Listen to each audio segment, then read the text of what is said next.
ভুয়া চিকিৎসক দিয়ে অস্ত্রোপচারের অভিযোগে সিলগালা শ্যামলীর ডক্টরস কেয়ার হাসপাতাল। গণমাধ্যমে রিপোর্টের পর অভিযানে গিয়ে নানা অনিয়মের প্রমাণ পান স্বাস্থ্যমন্ত্রী। এর পরপরই রোগীদের অন্যত্র সরিয়ে দিয়ে বন্ধ করে দেয়া হয় হাসপাতালটি। এছাড়া মঙ্গলবার কলেজ গেট থেকে শ্যামলী পর্যন্ত বেসরকারি হাসপাতালগুলোতে বিশেষ অভিযান চালানোর ঘোষণাও দেওয়া হয়েছে।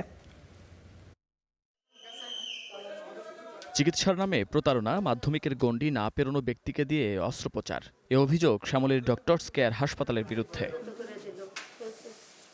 বলা হচ্ছে, প্রতিষ্ঠানের দুই মালিক একসময় জড়িত ছিলেন পঙ্গু হাসপাতালে দালালির সঙ্গে। গণমাধ্যমে এ নিয়ে সংবাদ প্রচার হলে তৎপর হয় সরকার। সোমবার বিকেলে সেখানে আসেন স্বাস্থ্যমন্ত্রী। ভুয়া চিকিৎসক দিয়ে অস্ত্রোপচার সহ নানা অনিয়মের প্রমাণ পাওয়ায় সন্ধ্যায় সিলগালা করা হয় হাসপাতালটি।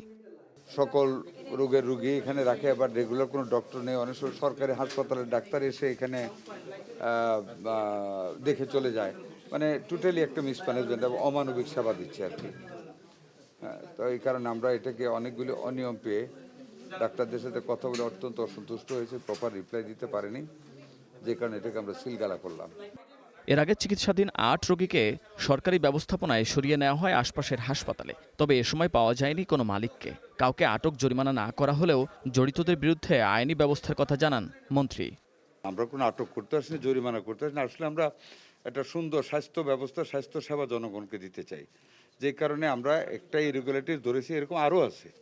একটা থেকে যদি সবাই শিক্ষা নিয়ে এসছে, ওকে, শিক্ষা না নিলে আমরা বিধিসম্মতভাবে যা করতে পারি করব। মেডিকেল আইনে বিধিসম্মতভাবে যা করা ওইটাই আমরা করব। বাট আমাদের উদ্দেশ্য কিন্তু কাউকে শাস্তি দেওয়া না, উদ্দেশ্য স্বাস্থ্য সেবাটাকে মান উন্নয়ন করা। এছাড়া মঙ্গলবার রাজধানীর কলেজ গেট থেকে শ্যামলী পর্যন্ত বেসরকারি হাসপাতালগুলোতে বিশেষ অভিযান চালানোর ঘোষণাও দেন স্বাস্থ্যমন্ত্রী। Munnaf Rashid, star news, Dhaka.